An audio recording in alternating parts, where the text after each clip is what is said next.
Blog Talk Radio.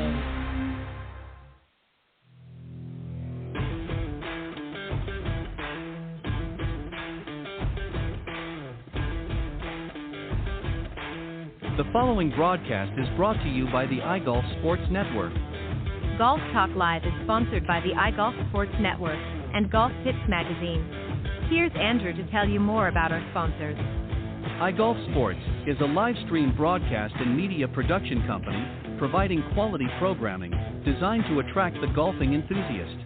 And Golf Tips, the game's most in-depth instruction magazine, including reviews on the latest equipment, tips from top teaching professionals, all designed to help you improve from tee to green. Welcome to Golf Talk Live with your host, Ted Odorico. Join Ted each week as he speaks with some of the best in golf.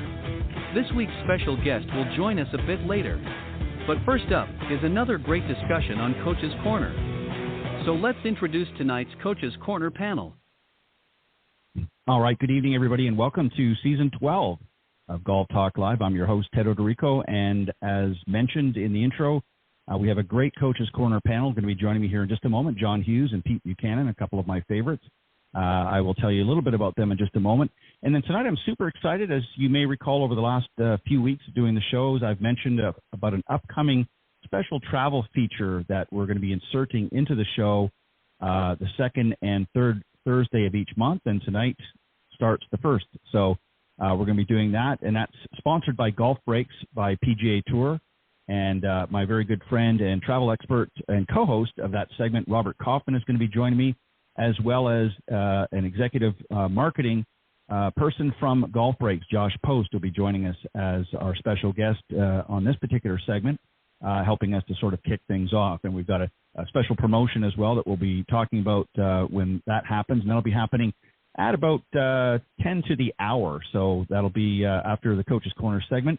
And then following the short travel segment that we're going to be inserting, I will be speaking with my special guest this evening. Of course, I'm talking about Ken Griffin. He is the Director of Golf and Sales and Marketing at Boyne Golf up in Michigan. He'll be joining me on the latter part. So let's get things started here. I'm going to tell you a little bit about each of the guys coming on the panel, and then we'll get into tonight's discussion. As I mentioned, my good friends John Hughes and Pete Buchanan. John is a PGA Master Professional and the Honorary President of the North Florida's PGA section. He was also the recipient in 2013 of the PGA of America's Professional Development Award.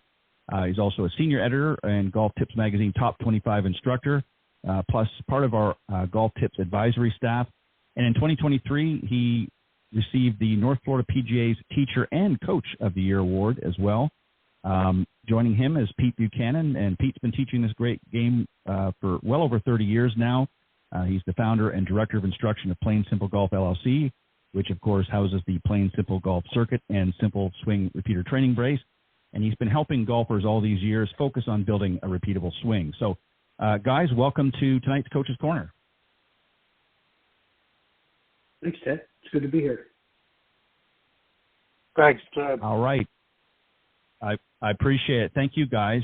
So we're going to get right down to brass tacks, as they say, and we're going to talk about really a beginner's guide, if you will, to golf. And we're going to be focusing on those that have never played this game before. And the reason I bring this up is just as an example.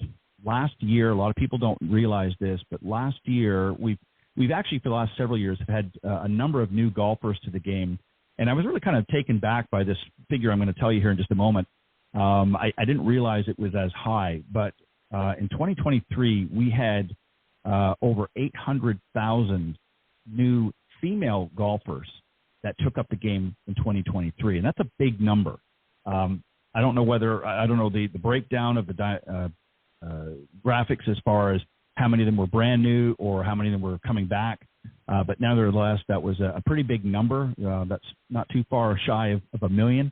And that's pretty impressive. So a lot of women are coming into the game, and we're really excited about that. But we want to talk about really all beginning golfers. And I think one of the first things that we really need to sort of help them identify is to develop a realistic timeline to see game improvement. And we're going to talk about a few different areas, and I'm going to get into some other questions as time permits. So, Pete, I'm going to talk to you first with this, and then John.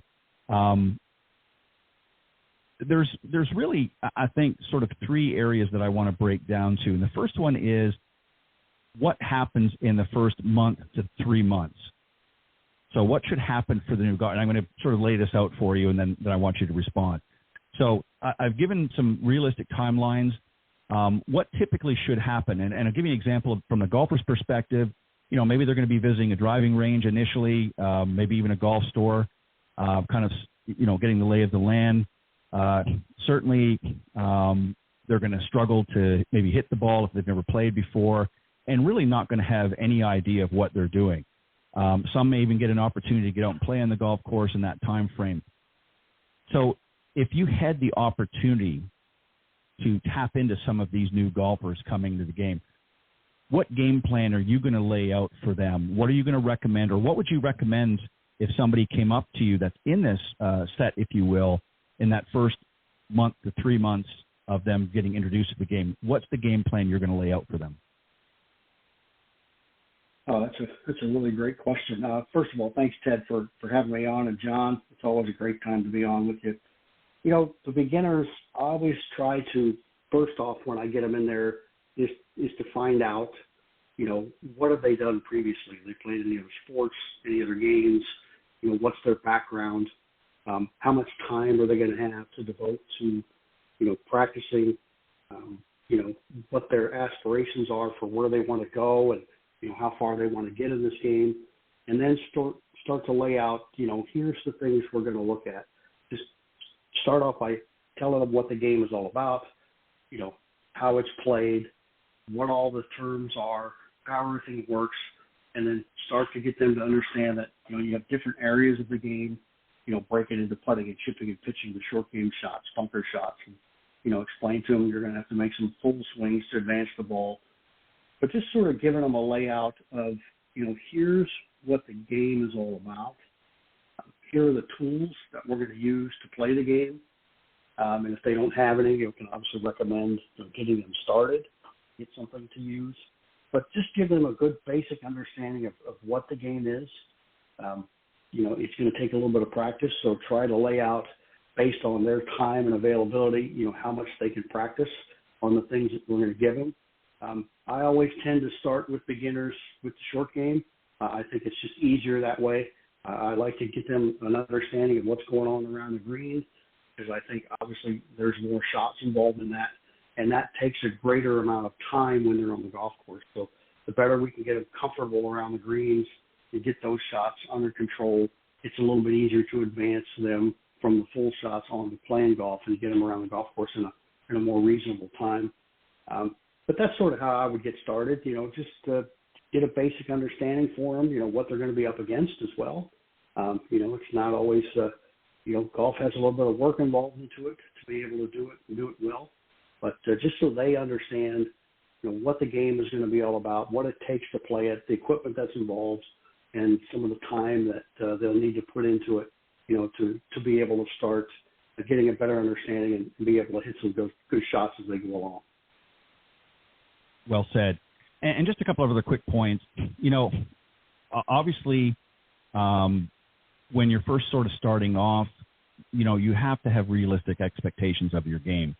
And in some cases, if you get an opportunity and you're going out in the golf course and you're playing a little bit, and you're not maybe a very good golfer, maybe you haven't really, don't understand some of the swing mechanics and things like that at that point, in order to help keep pace of play, don't be afraid. Let your partners know if you're out there playing with another group that maybe you're not familiar with.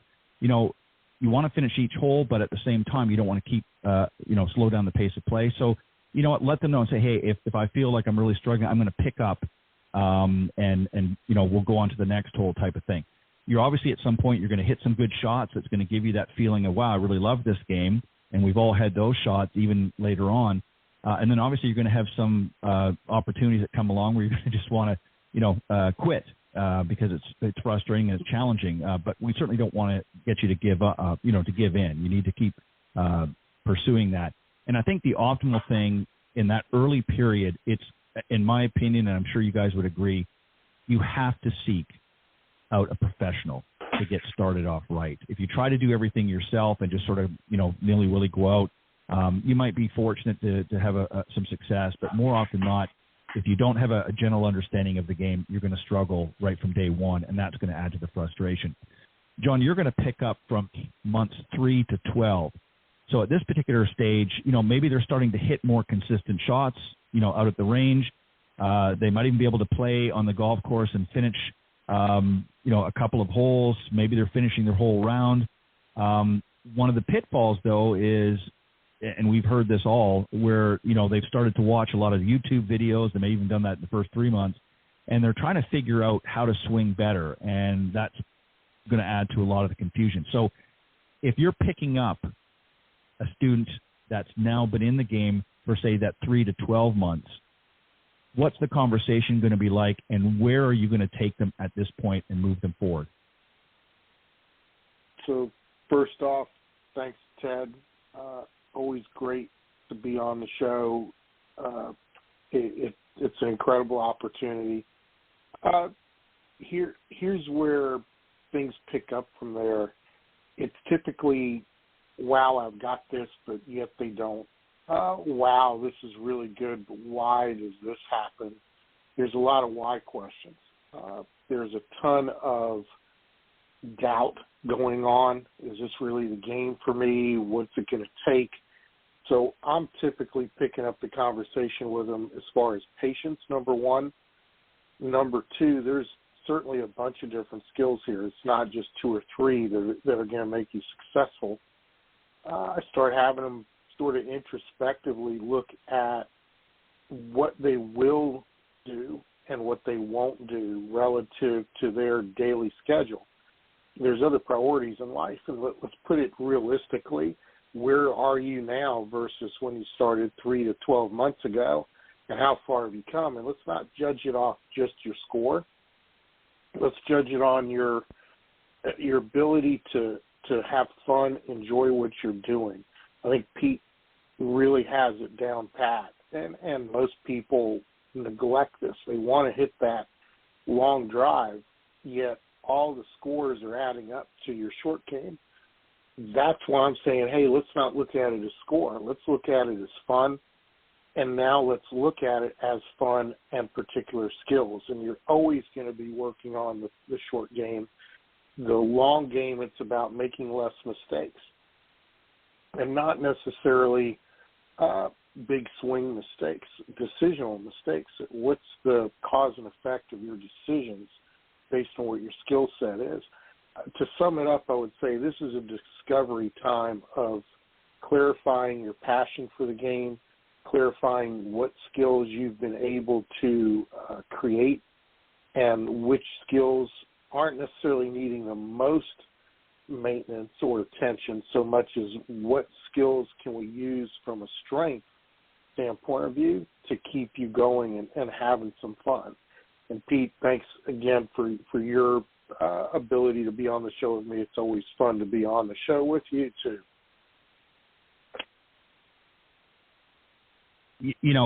Great points, John. And I think the other thing too, just to sort of go back a little bit, obviously you want to seek out a professional. You want to, interview the professional as much as they want to have a conversation with you to kind of get, as Pete, as you pointed out, to find out where things are. And I think very early on, again, keeping things in a realistic platform, you want to develop some sort of goals or strategy of achievable goals early on that are very easily able to obtain, so that increases or decreases the level of frustration. And then as you progress along, there are going to become more challenging goals that you're going to want to pursue. So I think it's important to lay that foundation out and through that conversation very, very early on. Pete, we're hitting year 2 now. They've gotten through the first year, and they're starting to feel a little bit better. They're actually starting to really have some fun. They're playing full rounds of golf with maybe even some more experienced players and feeling a little bit more confident. Now they're really wanting to focus on score a little bit more. John talked about really early on maybe not dwelling so much on the score as opposed to other factors, but now they're maybe looking to shoot under 100 or 90 or what have you. So year 2, this is when things can really start to change even more. What are your thoughts here, and what do we need to do to help somebody at this level? Moving forward now, if you're going to start lowering the score, we have to really get the short game shots down and under control. They understand, the different techniques that are necessary, practicing more of situational type short game shots as well as just regular technique shots, getting them an understanding of feel for distances and controlling those distances. So really starting to fine tune a little bit about how they not only hit the shots in the short game, but how they practice those shots. It's really important that they understand that there's, practicing is not just hitting golf balls. There's got to be a purpose to what you're doing, but especially in the short game, giving them the understanding of how these shots relate to what they're going to do and how it's going to lower their score, and just getting them more comfortable with playing those short game shots. But on the other side of the coin too, you also have to start talking about, okay, now that you're playing, where are your errors at? What shots are giving you the most trouble, and how are you hitting it off the tee? What are your shots in the fairway look like? So, what are your misses? Where are they going? So now we can start to fine tune what those are doing, get those more under control. And I know that you can still make a decent score even if the tee shot isn't the greatest, but we all know, as much as we've played, that those tee shots can take scores away from us too if they're not very good. So getting a little bit more comfortable driving the ball, and not only is not understanding just with the driver, but there may be situations where you want to hit something with more pitch on it. So giving them the understanding what driving is all about. It's not necessarily always hitting the driver, but it could be about understanding in what situations do I take more loft so I can hit better shots. What are my strengths? What shots do I hit the best? How do I play shots so I can, utilize those strengths when I'm playing? But I think now it's just an overall assessment of their game. Where are they at? What shots are giving them the most trouble? But as John said before, you always have to practice the short game. So, they got to get the short game down and make it one of their best parts of their game so that the score can come down. But then taking the rest of their game, figuring out where the weaknesses are, and starting to build on those. Again, well said, Pete. John, we're now going to step into year 3 plus, and now you're getting good enough to really challenge yourself on some trickier golf courses. You're hitting pretty good shots. Maybe you're going to even consider going on a golf trip with friends or a group. You're starting to have a little bit more understanding about equipment as well. Maybe typically you've rented clubs up to this point, or maybe you had some hand-me-downs. If you've reached this plateau, shall we say, you're probably, if you don't already have your own equipment, you're going to look at equipment. And so we want to touch on that a little bit just as sort of a refresher. You're obviously getting familiar with some of the golf lingo, that sort of things. And you might even want to, you've been introduced or have you heard about through others, some of the available golf apps and other gadgets that are out there. So really, to sum it up, you're starting to feel like a true golfer. You've really put some hard work in. You've built a good solid base to work from with your instructor. Now it's really time to get out there and have some fun and really take this game to whatever level you have decided from day one. What are your thoughts here? Touch on a little bit about the equipment and how to take advantage of some of the technology out there. Sure. In this category of golfer, this is typically where things settle down a little bit. The initial honeymoon phase is done. You're starting to make a lot of friends playing. You're exposing yourself to a lot of creative new ideas. Like you said, playing a lot of courses, maybe some top-notch courses you've always dreamt of being able to play. It's typically in this time frame where you can get a little distracted. You can not play as well and sort of toss the clubs to the side for a little bit and take a breather. You could start blaming other things and other people on how poorly you play. But most of all in this time frame, this is probably the most critical time frame to retain a golfer, to retain your passion, simply because the honeymoon's over. From an equipment standpoint of view, if you did not get fit for clubs to this point, it's time that you do, particularly if you're taking it a bit more seriously than, say, some of your friends. A set of fitted clubs can go a long way for 3 to 5 years based on how often you're playing and how often you're practicing to have you play better.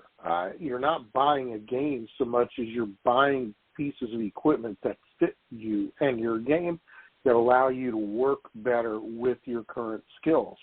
I'm a proponent of it from day one as far as getting fit, but now from years 3 to 10, you're getting a little bit more serious. You've got a bankroll to go get some really good clubs and feel like this is going to make a difference.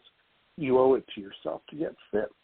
From a let me play some other courses, let me put another notch on the bedroom post kind of outlook, be careful. Not necessarily to be careful to play not so hard courses or stay away from difficult courses. You don't have to go all the way back to the tips. You don't have to do it all at one time.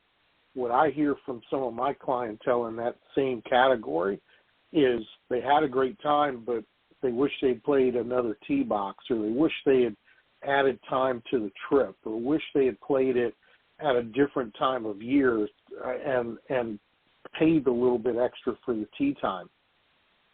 Be careful what you're doing there.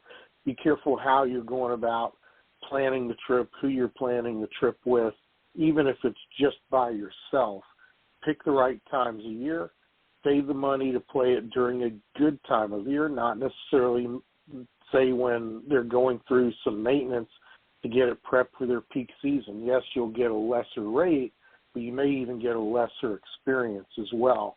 From a skill development standpoint of view, here's where you start developing the skills to get you over the milestones that I write about in the magazine.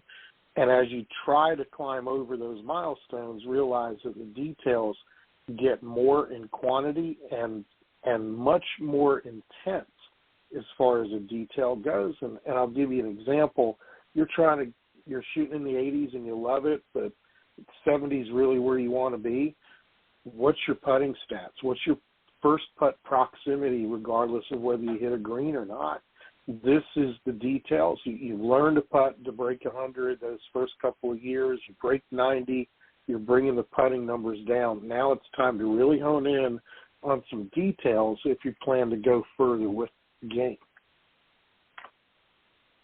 Well said.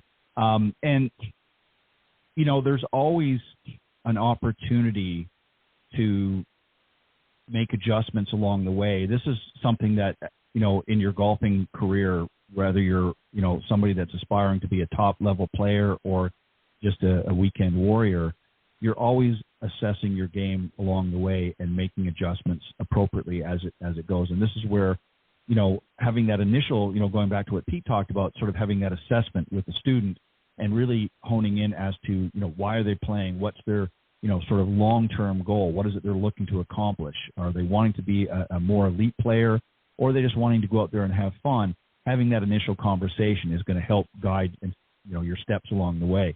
And there's a lot of things. The other thing, just very quickly about equipment, I just want to add on to what you were talking about, John, is I agree with you. I think very early on you want to get fitted properly.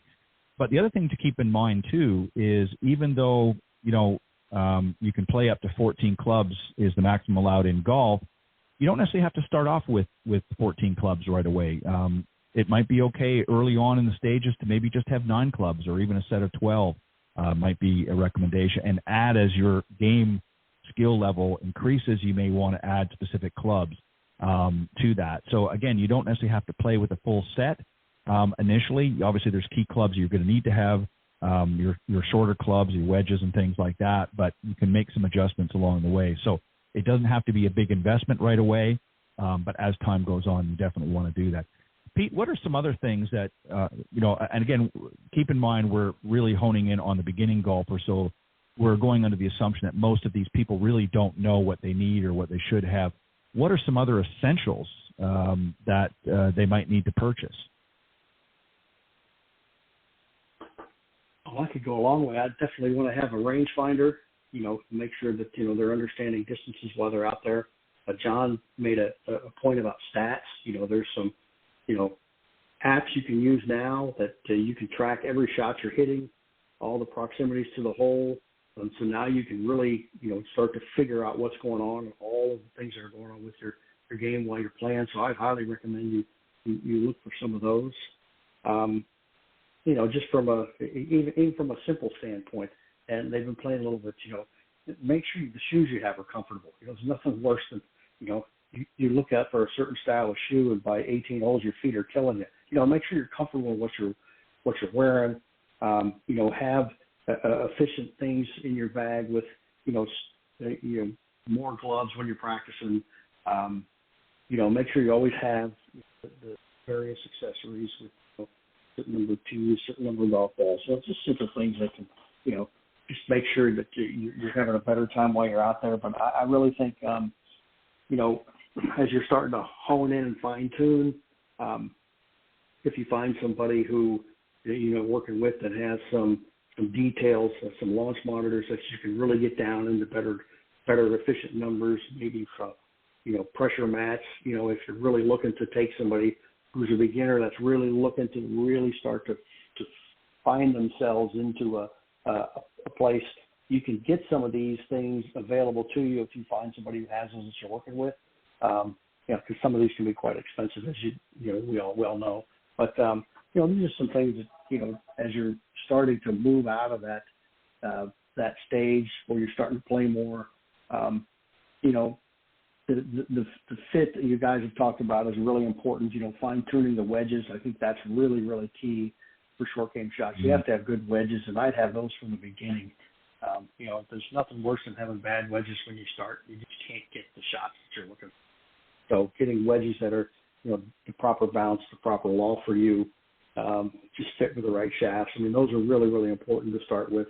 But, those are some of the things that I think, accessory-wise you can have. A yardage, a rangefinder I think is a really good one to have in your bag. So, you always know what you're doing. And then there's some other things, that are out there for assisting the game, like aim point and things for putting.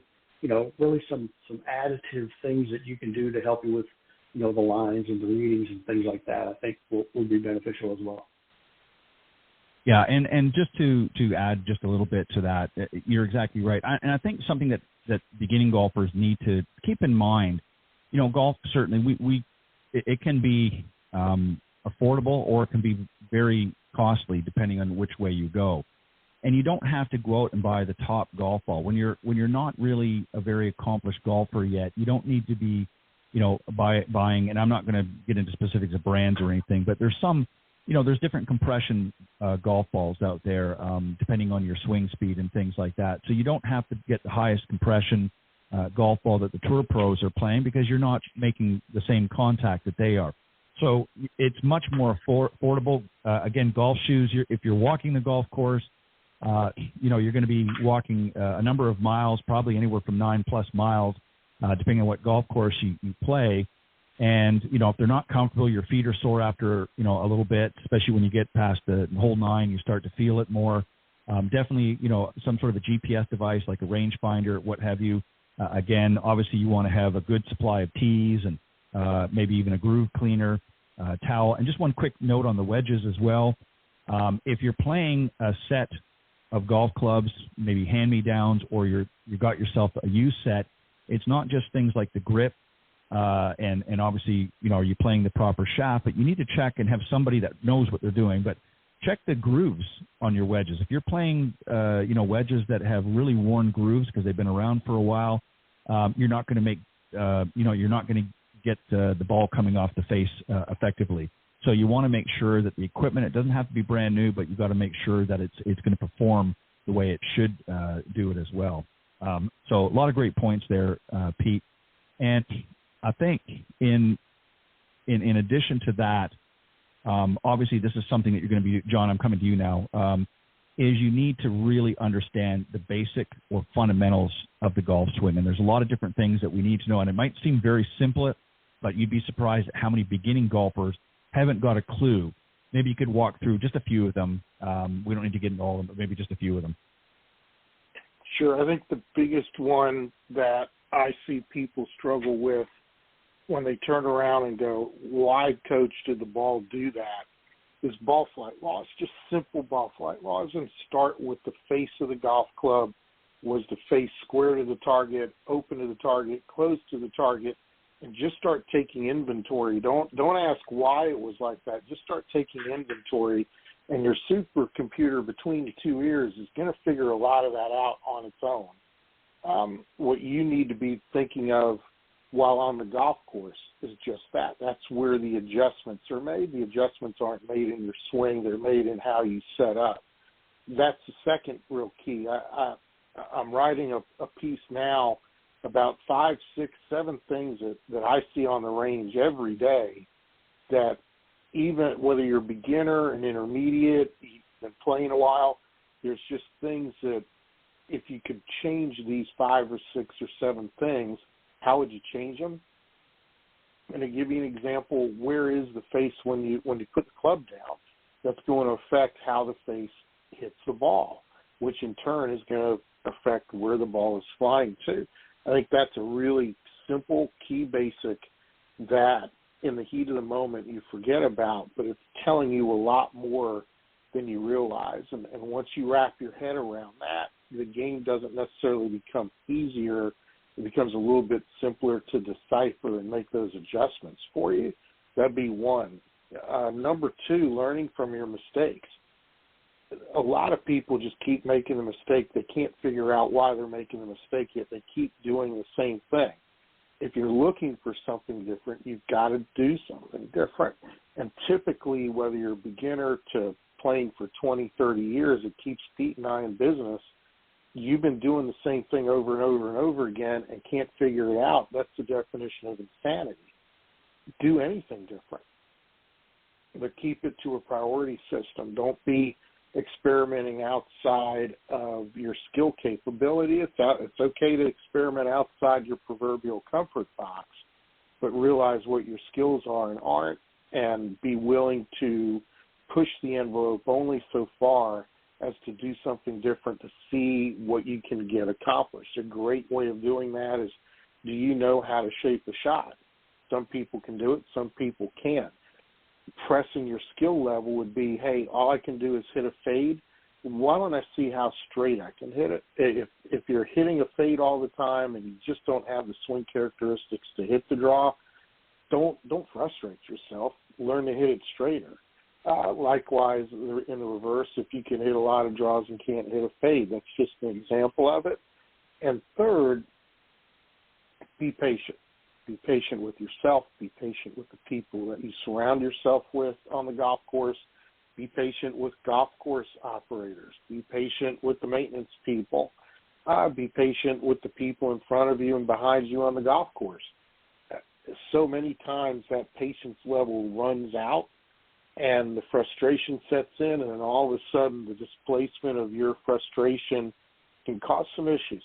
It can cause some issues with people that think highly of you, but yet they figured out you can't handle your own adversity on the golf course.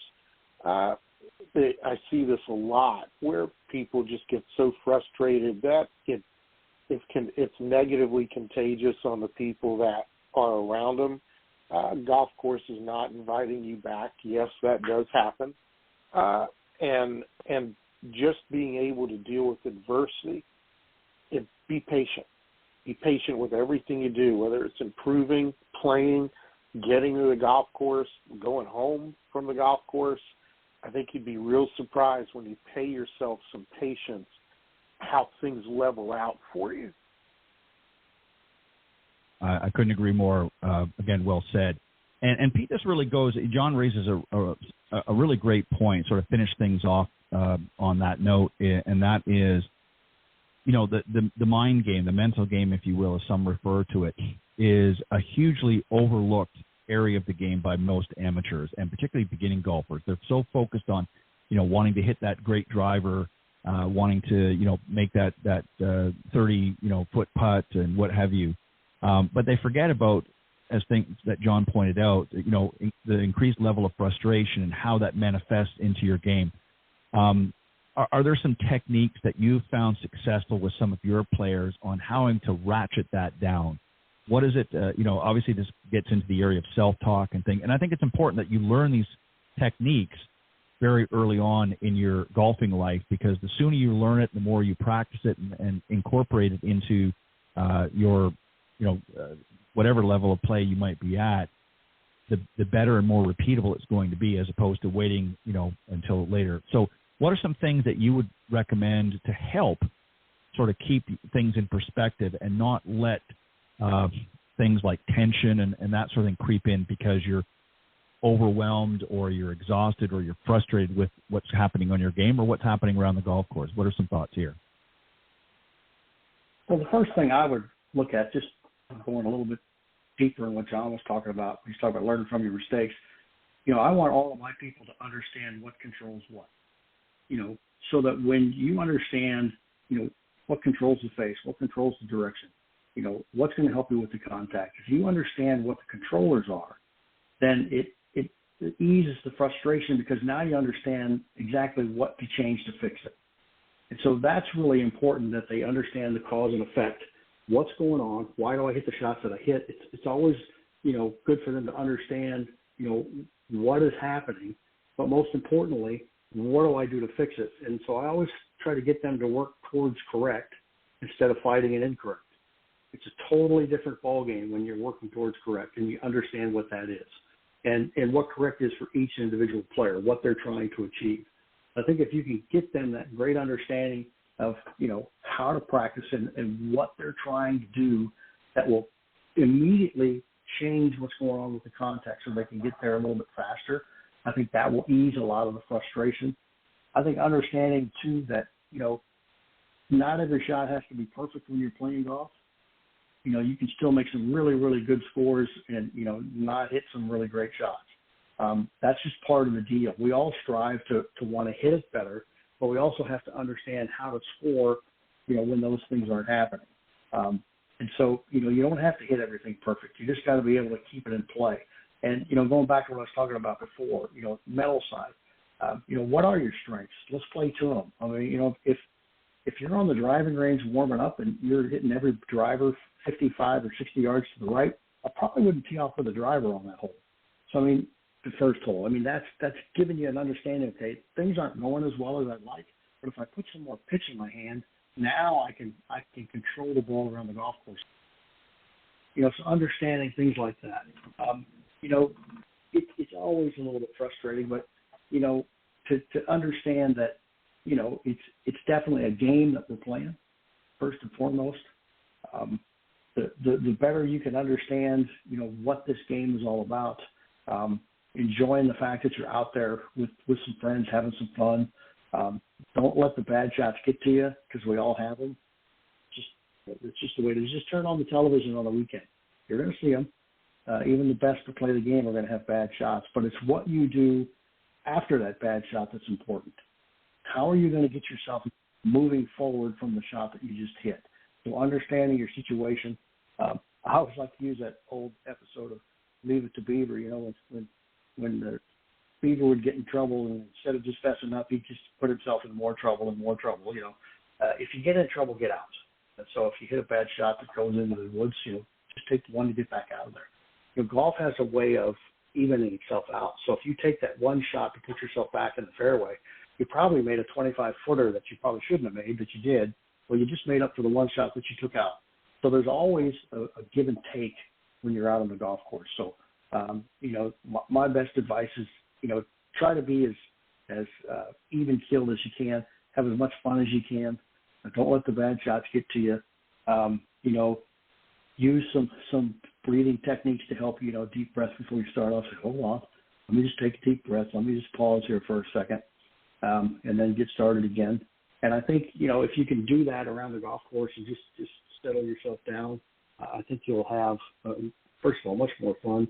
But I think the better understanding you have of what controls what, the less frustration you're going to have, and the easier it's going to be for you to get yourself around, practice, and playing the game. Yeah, and as you pointed out, there's so many even great players out there that will tell you, if you had a few minutes to sit down with them, they'll tell you they all struggle. I mean, even Tiger talks about many times where he went to a golf course to play, an event, and his driver was not working the way he wanted it to work. Now, it still may be better than, 85% of the people out there or more, but it wasn't working up to his satisfaction. It wasn't his A game, as he said. But what he did have the ability was his recovery. And if you ask most PGA or LPGA professionals, they will tell you that it's really it's how they recover from those bad shots.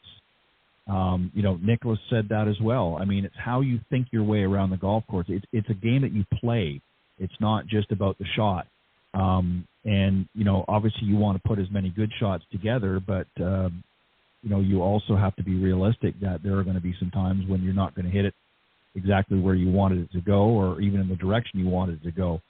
But how you handle from that point moving forward is really going to dictate how things happen. And too often, John, as I'm sure you can attest to, as will Pete and myself, is how many times we've seen a golfer very early on in their round will literally collapse because they've had a couple of bad holes or even a few bad shots, and it just dictates the rest of their round. So just to sum up in the few moments we have left, John, if you want to just talk about just a little bit, if you wouldn't mind, again, from day one, what would you recommend if you wanted to start somebody off? You've worked with them, you've given them a couple of lessons, and you want to put together a program, given the fact that not everybody has the same time available as others, but just a general program.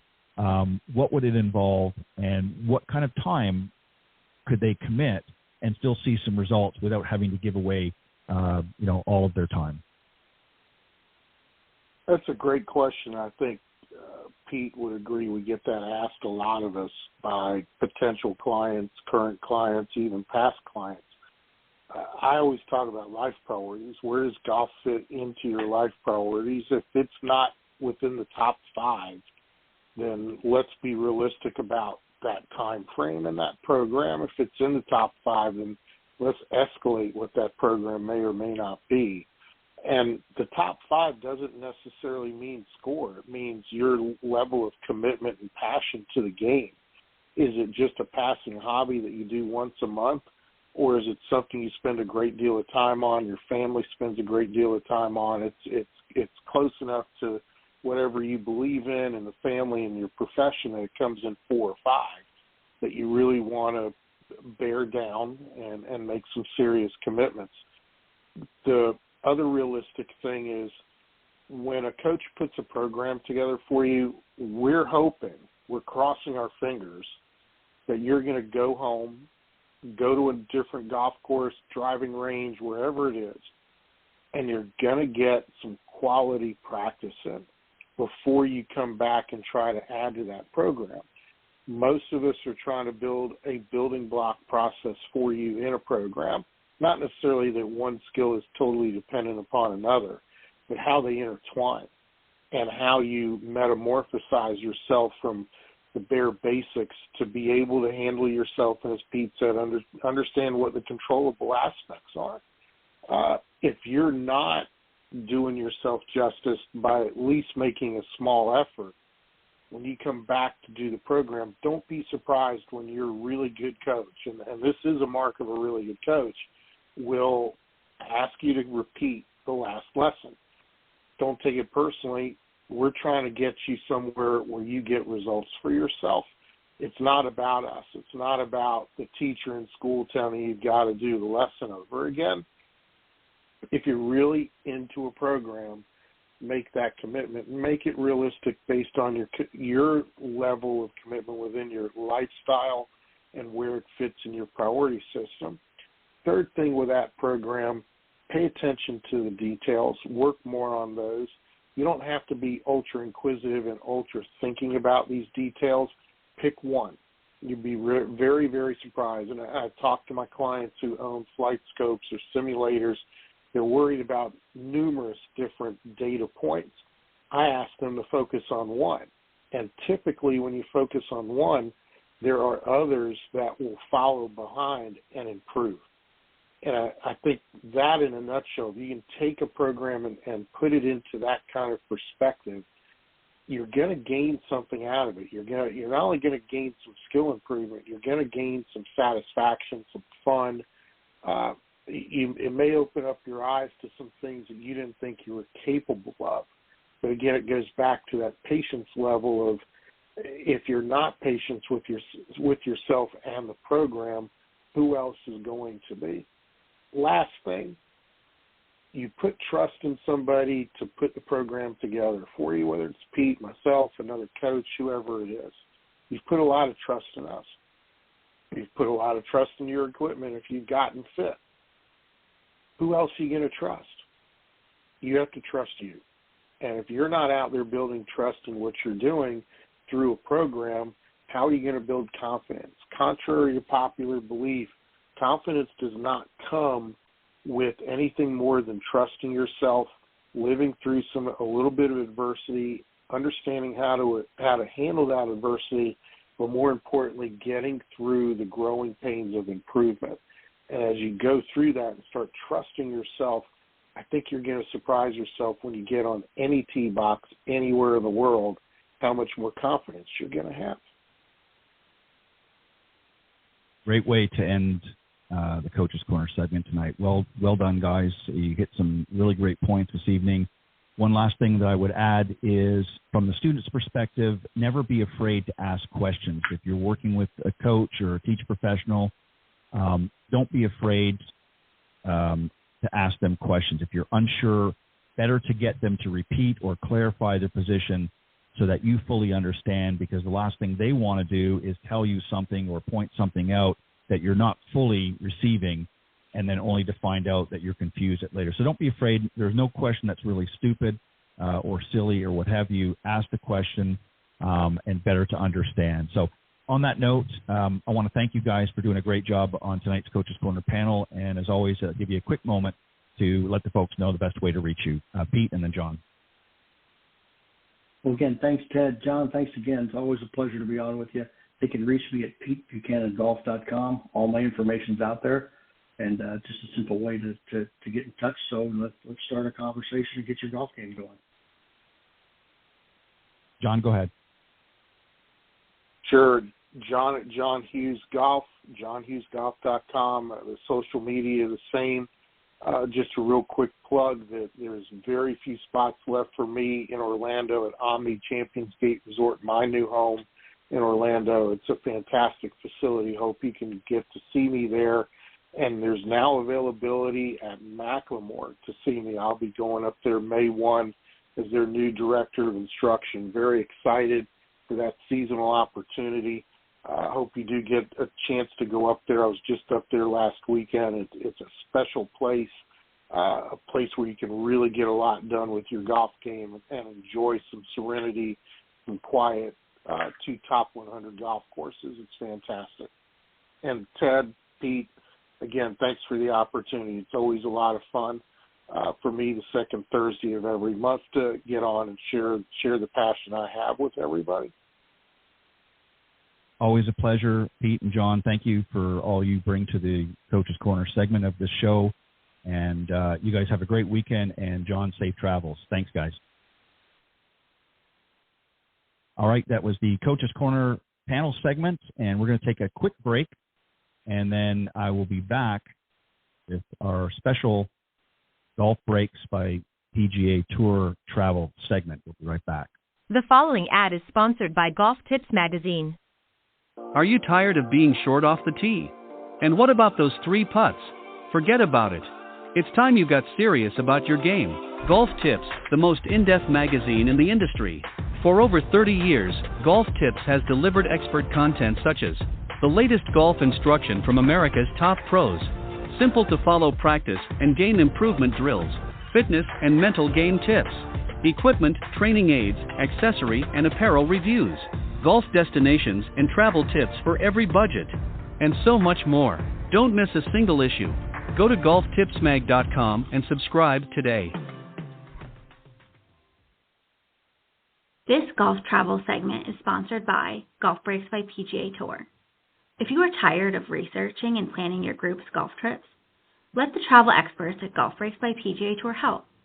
Get a customized golf trip with their hassle-free service and save money with their guaranteed best prices.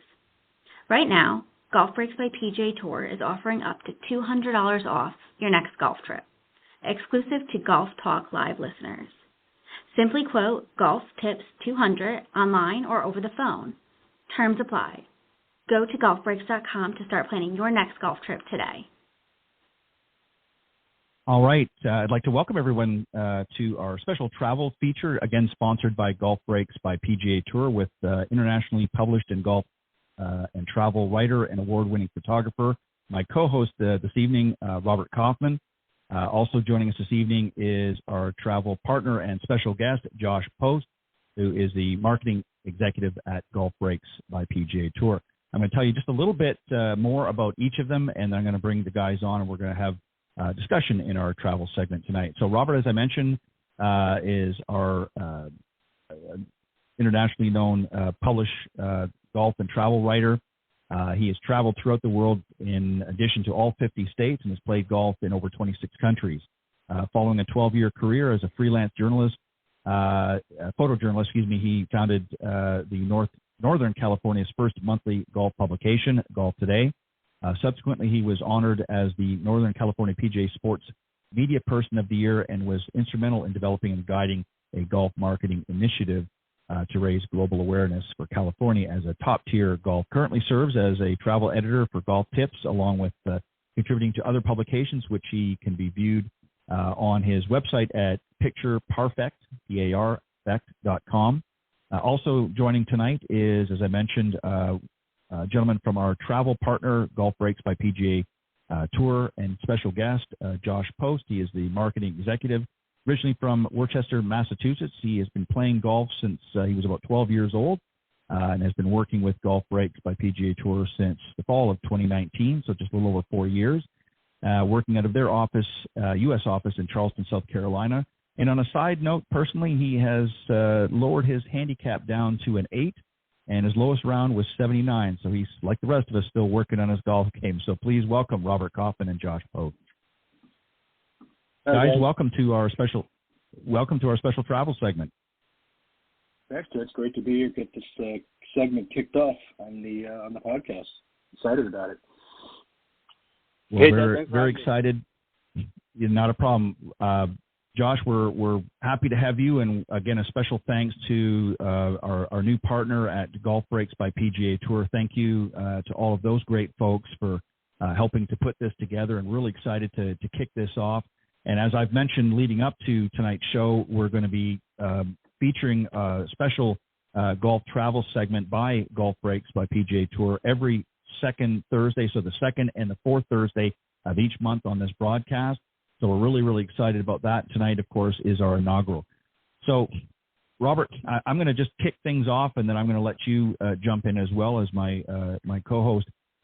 Josh, I think the first question, I think the obvious one for those that maybe are not familiar, is maybe if you could kind of just give us an overview of Golf Breaks, who Golf Breaks is, and essentially what you guys do.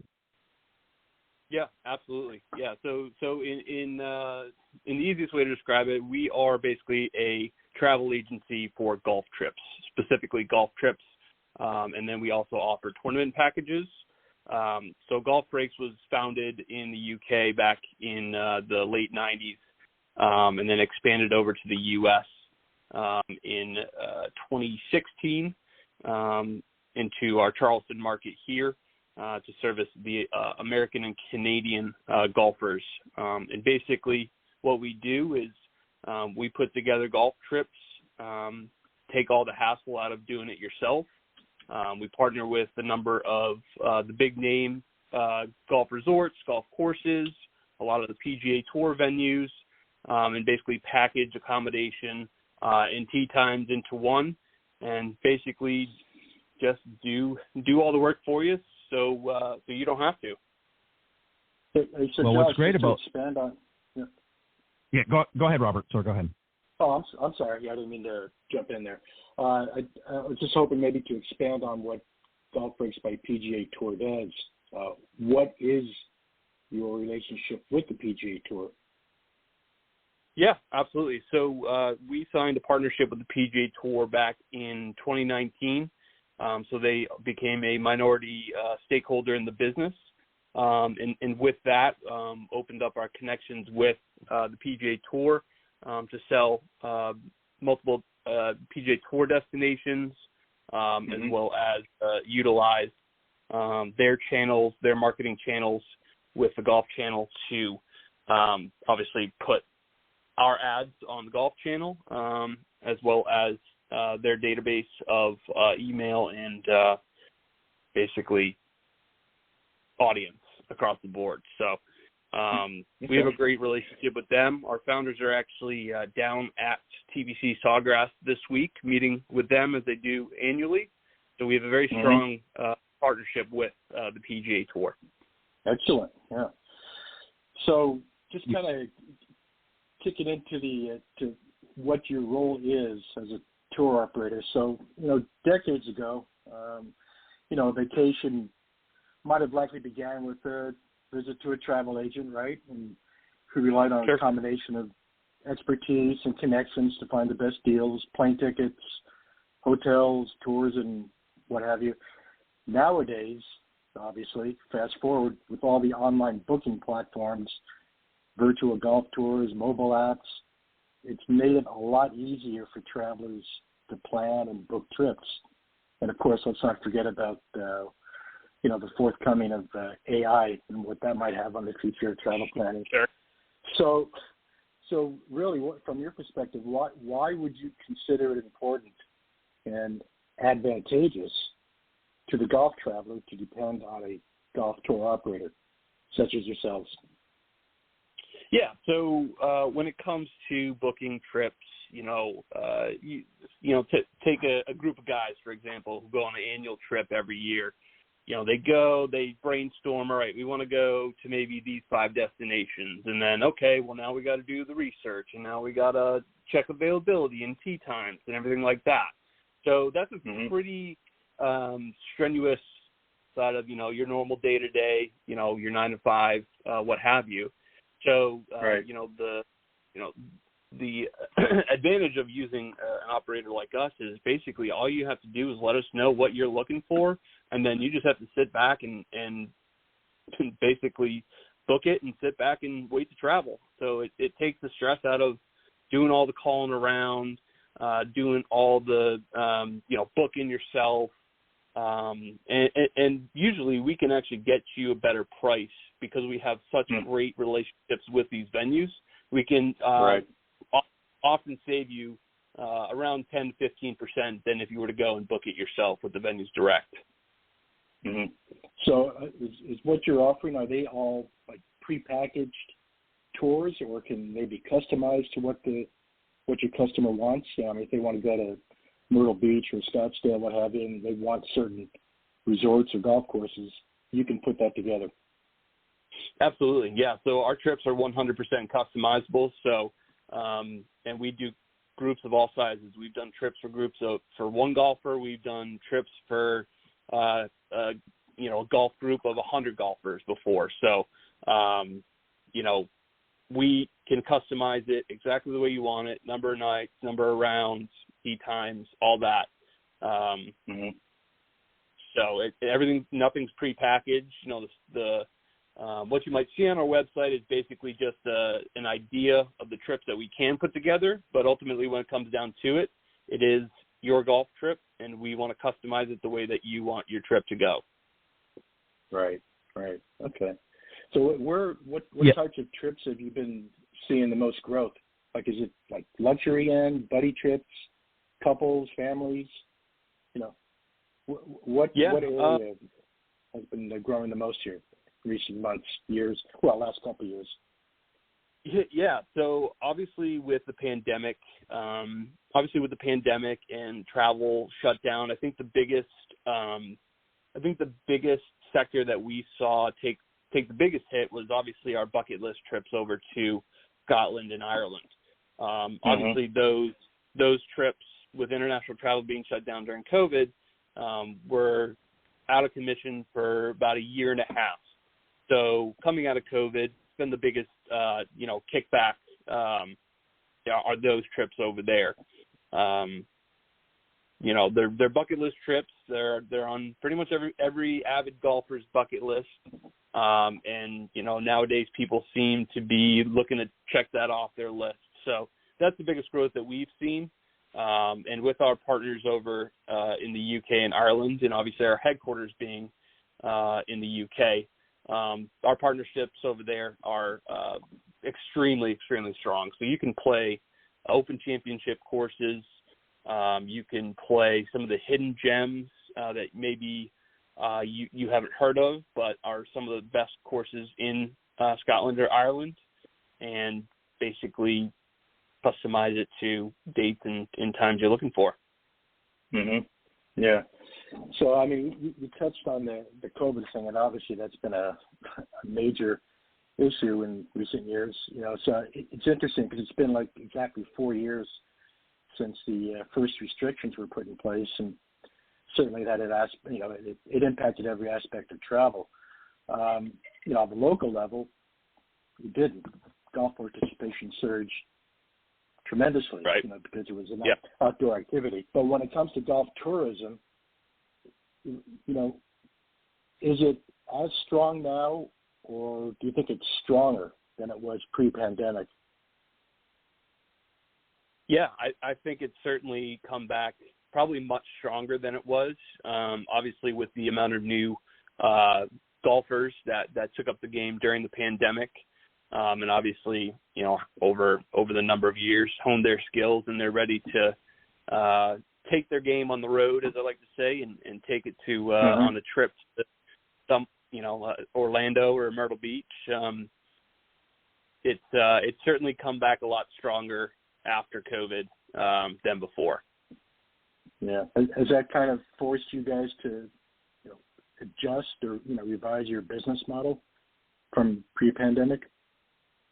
Changed the business model a whole lot. It's certainly been a growing pains. We obviously, as we've seen the come in, we've obviously expanded our operation here in the Charleston office to now about 45 agents. Wow. And we're also growing the destinations and golf courses and resorts in the destinations we already sell. So, we're growing our offerings to help match the demand.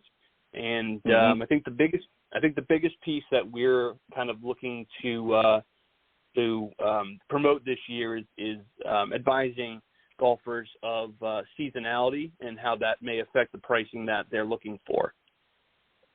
Right. Okay. Interesting. Yeah, I was going to ask you. So, again, depending upon the season, where you can travel to play, whether it's winter in the east and you come west, or go down to Florida. What are some of the real most popular U.S. destinations you've been experiencing, like an uptick in bookings? Yeah, absolutely. I mean, obviously it depends on the season. Now as we're coming out of spring, pretty much everything across the board is coming into the peak season here. So right. I think the biggest influx of bookings that we've seen, Scottsdale is certainly a big one. Palm Springs is another great one. Myrtle Beach is fantastic. I think year round. With over 200 golf courses along the 60-mile stretch. I mean, you can't go wrong with that. Right. In Orlando, too. I mean, Orlando has a huge airport that's very accessible for a lot of from kind of all over the country. So it's certainly one of the easier destinations to get to, especially if you're flying. Mm-hmm. Okay. Good. Do you have anything you want to jump in here? Yeah, let me jump in here real quick. Just a couple of points that I want to hit on while we still have some time left. So one of the things that I hear really that Golf Breaks does a lot of the heavy lifting for a lot of, I know from my own personal experience, a number of years ago, I booked a buddy trip with some friends back home to Myrtle Beach, and I took on the reins, if you will, and I got to tell, and I'm saying this for the benefit of the listeners, I did it. I pulled it off, but it was a lot of work. And I like the fact, convenience now of these online platforms, and obviously having some great professionals like you have at Golf Breaks, that a lot of that heavy lifting is coming off of the organizer, shall we say, or the group, and is now sort of put on your shoulder. So really all they need to do is just decide where we want to go, when we want to go, and what we want to have included. I mean, I think that's fantastic. And that's one of the reasons why, when Robert and I had our initial discussions about bringing this on board, we really wanted to partner with somebody that would be able to take that heavy lifting for a lot of not only the listeners here on Golf Talk Live, but also our subscribers to Golf Tips Magazine, who are always looking for great opportunities. So I think typically, just, feel free to correct me if I'm wrong or not, but typically in the past, it started off with a lot of buddy trips. Golf has really changed the demographic. You're seeing a lot more women coming into the game, so you're seeing more couples wanting to play. So are you seeing now through the bookings, obviously you're still seeing a lot of buddy trips, but are you finding that the golfers in their experience are looking for not just great golf, but other activities and other maybe great food, cultural, what have you, other opportunities when they're selecting their destinations? What are some of the things that you're seeing increase, if you will? Yeah, absolutely. So, we offer our packages that we offer basically a package that we call the golf tour. And the golf tour, in our minds, is basically you're staying in the city, the center of a city. So let's just take Scottsdale, for example. So we have a great package to Scottsdale. You're staying right in Old Town Scottsdale, which is fantastic for multiple reasons. Walking distance to bars, restaurants. Old Town is also the home of the cultural center there in Scottsdale and the nightlife. So, we do aim to put together some of these packages to, these city centers, if you would, so people can have the option to also do the nightlife and the bars and the restaurants and any of the local attractions that you might find in that area. Sorry, I got an ambulance rolling by. And sorry, I don't know if you can hear that, but yeah. So I think certainly when it comes to those kind of trips, because obviously with a trip to a golf resort, you have everything there on site. You got multiple restaurants and bars and the golf and the spa and the pool and everything like that. So we do offer, again, a wide variety of those packages to those, destinations that have outside attractions other than golf. Orlando being a big one, Myrtle Beach being a big one, especially in the summer. Scottsdale, like I mentioned. Las Vegas is certainly the top of the list when it comes to that. So, I think, it's a pretty wide range of what people are looking for when they're looking to take a golf trip. And we certainly offer them the option to do either a resort stay and play or that golf tour that I mentioned. And the experts that we have here, they've actually visited these destinations. They've been to the hotels, they've been to the golf courses, they played the golf courses. So we're really the experts when it comes to, telling you which golf courses are harder than others and, which ones you're going to find the best value for your money. So, we do a lot of the digging for you to be able to provide advice to what you're looking for if you're not sure on an exact destination. Yeah, and that's so important. All right, well, I want to thank you, Josh. I can't believe the time has already slipped by already, but I got to go because I got my special guest coming on. Yeah, it goes by quick, but this is really just a sort of an inaugural, if you will, golf travel segment. We want to really thank you for the opportunity to partner with Golf Breaks by PGA Tour. And just to let the listeners know, again, there's a special offer right now by Golf Breaks by PGA Tour, and that is to all the listeners, get $200 off. Obviously, terms apply. Just either contact them or visit their website, golfbreaks.com, and enter promo code GolfTips200. and you'll receive that discount off your trip. So, Josh, I want to thank you very much for coming on and helping us to kick this segment off, and we're really looking forward. We'll certainly have you back again throughout the season for some updates and other information as well. But great opportunity for the listeners and obviously the subscribers to Golf Tips Magazine. And Robert, as always, thank you, my friend, for helping to co-host this new segment. We're really excited about it. You guys have a great week, and again, thanks to the partners at Golf Breaks by PGA Tour. Thanks, guys. Awesome. Thanks, Josh. Ted. Thanks, Ted. Thanks, Robert. All right, we're going to jump right into my interview portion of the show with my very special guest of the evening, Ken Griffin. He is the Director of Golf Sales and Marketing at Boyne Golf. With over 25 years of experience in the winter sports industry, Ken brings a wealth of knowledge to the table. After joining Boyne in 2008, he progressed through the ranks and now focuses on growing the team's golf opportunities year-round, expanding their efforts beyond the strong regional brand that they had enjoyed with the goal of establishing Boyne Golf as a national at a national level. In the spare time, he enjoys visiting his adult children out in Colorado, pursuing his hobbies of snow skiing, camping, hiking, and many other sports as well. And he is officiating the ski races for the U.S. Ski and Snowboard Association as well. So please welcome my very special guest this evening from Boyne Golf, Ken Griffin. Ken, welcome to the show. Ted, thanks for having me on. It's a pleasure. Thank you for joining me, and I apologize. We ran a minute or two late on the last segment. I was trying to get them to speed up, and then I had to jump in there real quick, so I apologize for that.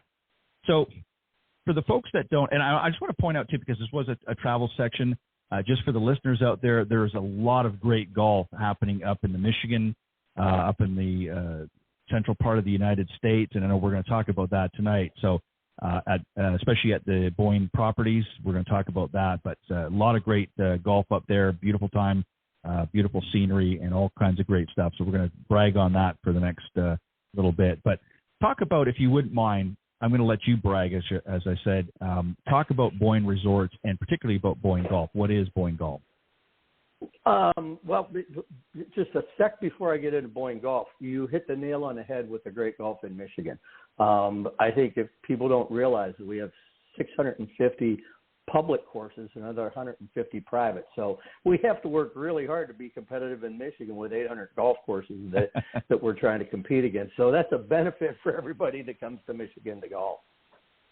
So, it's a beautiful area. Yeah, let me just add real quick before you start. It's a beautiful area up in Michigan. I haven't been to Boyne yet. I'm going to make my way up there, but Michigan, the state, is just a beautiful state, a lot of beautiful countryside and just breathtaking views and whatnot, and you guys certainly have some of the best. So go ahead and fill us in on a little bit more on the resorts in Boyne Golf. Okay, well, truly a four-season state for sure, but the company was founded actually in 1947 by Everett Kircher and a couple of friends. Within 3 years, Everett had everything. And what grew from 2 ski areas in 1947 now has grown to 11 ski areas in the U.S. We're the third biggest ski company in the U.S. But in the mid-50s, he wasn't doing this very long. And some of your listeners may be familiar with Oakland Hills, which has held multiple championships in southern Michigan. Everett's in the mid-50s playing sitting there with a great friend who was a skier and a golfer. And he goes, what am I going to do in the summertime? I have this resort that I've started a couple of years ago. And the way I heard the story that we got into golf was about 5 beers later, they had the Fordson tractor out with a 6-foot mower on it. And they cut a 9-hole executive course and put some bamboo flags in the ground. And that was our first 9-hole course there at Boyne Mountain, which we played up until the late 80s, early 90s when we built the Mountain Grand Lodge. But that developed really keenly aware that in 1963, he developed a resort called Boyne Highlands at the time. And that's where he really wanted to put in his first championship course. And he consulted with this same member from Oakland Hills, and he said, now I want to build a real course, not the one you and I built a few years ago. Who should I get? And he goes, well, the best golf course designer at the time, he goes, Robert Trent Jones Sr. He goes, but you'll never get him to come. And, Everett was a shrewd businessman, And he goes, well, if I pay him enough, he'll come up. And lo and behold, our first course, real course, championship course, was built at the Highlands, and it's the Heather. And today it's still one we hold the other courses to. As a matter of fact, in 2019, that 55-year-old course became the National Golf Course Owners Course of the Year. So it's not often that 50-year-old course wins those type of awards. But certainly that's where we got started. And what was one then is now 10 in Michigan. We own 3 resort properties in Michigan, Boyne Mountain, about 18 miles south of Petoskey, Michigan. The Inn at Bay Harbor and Bay Harbor Golf Club, that's a Marriott Autograph Hotel, and golf courses that are about 5 miles west of Petoskey. And then the Highlands, the second route that we've been developing since the 60s, is about 12 miles north of town. So that puts 10 courses all within about a 15-mile drive of Petoskey, Michigan. Wow, that's fantastic. And what's interesting about this, as I was sort of alluding to, I mean, you know, a lot of people have gone to Michigan for other reasons, visiting family and things like that. But as you mentioned, I mean, there's just a plethora of great golf up in the state of Michigan and some beautiful views. And you guys have a fantastic resort presence up there. What differentiates, do you think, Boyne Golf from so many other great, I mean, there's a lot of great golf destinations in the United States. What's really unique about your area that you're probably the most proud of? Well, we are blessed. We didn't have anything to do with it other than Everett picked a very good spot to build golf courses and resorts. But, you know, the summer climate in Michigan is just outstanding. I mean, our average temperatures are 70 to 75 degree days, or maybe 80 is a hot day. Then you also, you know, it's centered around the shores of Lake Michigan. There in Petoskey, there's a bay off of the lake. And then just tremendous terrain variety. And that's kind of the start of it. What really sets us apart is the quality and variety of these 10 courses that make us unique, even at a national level. There are very few resorts where the resort controls your experience for 10 courses, from the time you drive on to your check-in experience, to the bed you sleep in, to the breakfast you eat, to the cut heights and the bunker raking and the overall quality of the course. You know, Boyne, we have mountain courses. We have valley courses. We have traditional parkland cuts through northern Michigan hardwoods, courses on Lake Michigan, courses on private lakes. You know, so one even set in a stone quarry on the shores of Lake Michigan. So it's really the quality and variety that set us apart. Even at a national level, it's the variety, because even our best competitors, they're sit in similar terrain. And we're very fortunate that we're not in similar terrain. It's very different terrain. Yeah, and you know, it's such a beautiful area up there, as I said, and so many great golf courses. And I apologize, my little rat dog is barking in the background, so I apologize to the listeners. Something must be outside. Talk about some of the different packages that are available that Boyne Golf offers, because again, there's a lot of variety. Just maybe touch on some of them. Well, I mean, we have the stay and play package, which in a typical fashion, you come in the night before and stay, and then you play the next day. We also have unlimited golf packages where you literally play until your arms drop off. We have a champions package that's a stay at Bay Harbor. It's based on a twosome or a couple staying at Bay Harbor and playing our best courses of their choice, be it the Bay Harbor courses, or if they've done it before, they can play one of the other courses. And then we also have 2 golf weeks. One's a Super 5. That harkens back to when we only had 5 courses back into the early 90s. And then there's another one that's called a Michigan's Magnificent 10. So on the Super 5, you would check in on a Sunday. You play golf through Friday, and you have unlimited golf on 5 courses, and you can get on to the other 5 courses with upgrades if you choose to do it. The Magnificent 10 package gives you, it's our best value. It's one of the best values out there in golf. It is the most expensive package, but it still is the best value. You get 2 rounds at Bay Harbor, plus you get unlimited golf on the other 7 courses, as well as a lesson included, as well as a gift certificate, as well as time on our TrackMan range facility, our outdoor TrackMan range facility that we have at the Highlands. So it's a tremendous value. But it really, that's you just do whatever you want pretty much for the week. But really, all of these are customizable. We don't, one of the things about our packages, we don't make them available online to purchase. Anytime you have 3 resorts with the farthest drive you could possibly make is 26 miles between the properties. But even then, whenever you have 10 golf courses and all the variety of the T10s and the variety of the courses, and you have the different lodging facilities, I mean, between the 3 resorts, we own over 3,000 beds. We have over 100 different room types. So whether you want a standard room or to stay in a Marriott Autograph, whether you want a condominium or a townhouse, what do you want it in the village? Do you want it on a lake, or do you want it on Lake Michigan? All those come into play. So we really, when you go to get a package, have you call and talk to somebody. As Josh was talking about earlier, sometimes it may be hard to plan, and the more options you have and the less you know about it, the harder it makes it. Even the tour operators that we work with, they call our guest experience agents. They tell us what their clients want, and then our guest experience agent, because they know us, they can do a better job. We want you to have the golf experience that you've always wanted to have and that you're dreaming of.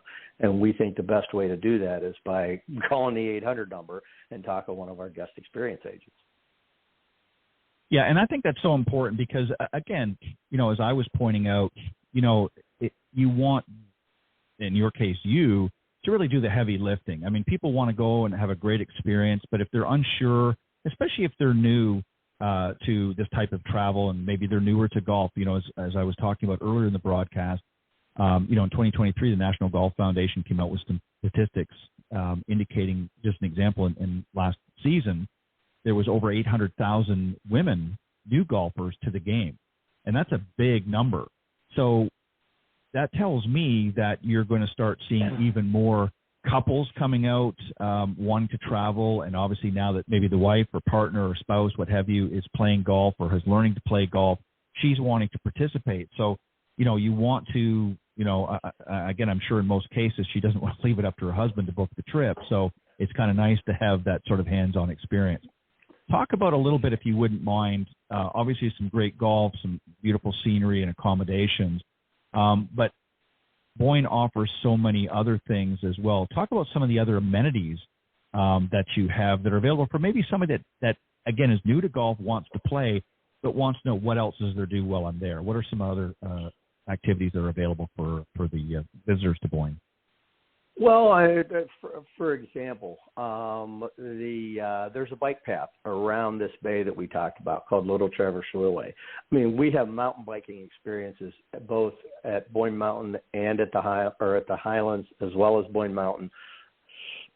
Excuse me, as well as the Inn at Bay Harbor. And this bike path rides, it's a 26-mile long bike path around Lake Michigan with views, relatively flat bike path that just does views. On property at the Highlands, we have zip line adventures. We have horseback riding. The same thing at the mountain, horseback riding, zip lining, as well. Michigan's largest indoor water park is an 88,000 square foot water park located at Boyne Mountain and attached to the hotel there. We just put in a new, Michigan's new largest tourist attraction. We call it Michigan's Second Bridge, but it's Skybridge, Michigan. That is at Boyne Mountain. It is 1,100 feet long. It's 120 feet off the ground, and you walk between 2 peaks at Boyne Mountain. Wow. Both resorts. That's incredible. Chairlift ride, so that if you've never experienced a chairlift, it doesn't have to be wintertime. We run it all summer for sightseeing. So it allows you to go to the top of the resort and get the view of those beautiful Michigan valleys and beautiful northern Michigan forest. And, of course, no visit would be incomplete without some great dining options as well, which I know you have many available, correct? Well, we have a lot on property for sure. I think in the summertime you have 8 or 10 different dining options at the Highlands. You have the closest on-water dining on Lake Michigan is on the patio of the Inn at Bay Harbor. It's a stone's throw to the water from where you are sitting looking at sunsets out over Lake Michigan. And then down at Boyne Mountain again, probably 15 or 16 different dining options, both on the resort and right across from the golf course is a 450-acre lake, and we have a restaurant with a patio with a tiki bar that sits looking over. So all these are just great places to relax, enjoy the evening, and watch some spectacular sunsets. Is there some other activities, entertainment-wise, that is also available in the area? So if people are coming up, is there maybe summer concert series, that type of thing going on as well in the area? We encourage, I think a lot of resorts, they try and capture everything. And you could go to any one of the 3 properties and stay there and have a great vacation. We encourage our guests to get off property because what makes it so special, why all of our teams live up there, is all of the surrounding communities. So there are lakeside resort communities within 4 or 5 miles of all of these properties. And we encourage our guests to go there. Right by Boyne Mountain, you have Boyne City. In between, you have Walloon Lake. You go up to Petoskey, and the city of Petoskey is actually the biggest city. That's only 5 miles from Bay Harbor. And then Harbor Springs is just a very unique community on the north shores of the bay that's about 6 miles from the Highlands. And just tremendous dining, gaslight shopping districts, unique shops. But over, around, and about, it's really become a winery region too. It's newer to the winery region game, but we have 14 wineries now that sit in amongst and between. If you drew the triangle around the resorts, there are 14 wineries. So plenty of options to just relax and enjoy the scene. Oh, that's a great. That's a good selling feature right there. That makes me. You're booking that ticket now, right, Dad? You're getting sooner than later, yeah. Yeah, I think I'm going to be doing that a lot sooner. So let me ask you something else too. I noticed, earlier when preparing for tonight, I was on the website. We'll give that information when we get ready to wrap up in a little bit. But I noticed that you have a short course that's coming soon. Can you talk a little bit about that? That's obviously something that a lot of people are starting to hear more and more about, is that sort of short course experience. And you guys have, I believe it's called the Dune Bray short course. Tell us a little bit about that, and when does that? Well, we got a lot of work done. We didn't break ground on that until right after the 4th of July last year. And we got the majority of the holes done, but we still have a couple holes to do. So unique, the name Dune Bray that we chose is a short walk down a hill, which is very appropriate because this is actually sitting on the bottom few hundred yards of one of our ski slopes. So we have to wait for the snow to melt to finish the work that we have to do. We don't necessarily have a date that we're trying to chase. We talked a lot about it. We knew with all the work we got done that there would be people asking. And we've done a lot of renovations. Well, I'm sure we'll talk about those in a little bit too. But on any of these projects we've had over the last couple of years, we never set a date on any of them. We went back to whenever the course is ready to play and ready to play at the quality standards that we would expect, or our guests expect our courses to be, then that's when it's going to open. But we are surely trying to do everything we can to get it open this summer. That's the timeline, is to have it open before the end of the summer. Yeah, that really is unique. Fantastic. Go ahead, sorry. Yeah, well, thanks. No, we've been working with Ray Hearn, a Michigan-based architect that just does outstanding work, and it's really, he took some of the styles of holes that his favorite styles from Ireland and Scotland. And none of these holes are a replica. We actually do have a Donald Ross memorial course that's a replica. These are really just inspired by some of the famous styles of greens, like a volcano. But it's the whole distance. It's all about fun and enjoying it. The whole distances are anywhere from 38 yards in the shortest hitting areas to about 135 or 140 yards in the longest hole, longest hitting area. So it's just about enjoying the game. Whether you're just going out to play that, there's going to be a Himalayan putting course in beside it too for somebody who may not have the experience to get out on a short course. But whole idea is it's fun for all ages and not about a full 18 holes of golf. Yeah, and that's important because I think in today's market, properties like yourself and organizations like yourself have to really look at it because people are different. It's not like it was, 30 years ago where, people were more committed. They've got so many other activities going on. So for some, they have to really carve out their time to play golf. And sometimes it may not be, 4.5 hours a day. They may want to just have a golf experience, but maybe not expel that much time. So it's good to have other options. You mentioned about upgrades. Let's talk about some of the upgrades. What has been some of the things that you guys have done to upgrade some of the property? Well, the everything from like all new bunker sand on the Arthur Hills course to the biggest renovation project and the one where just every time he makes a new hole, it's my new favorite hole on that course. But we've been working with Ray on the Donald Ross Memorial. And that course was built in the late 90s. It was a top 100 course when it was built. It kind of fell off the top 100 list because it wasn't a shiny penny. But, think of technology in the late 80s when we were building that. It was unique. We had a team of 4.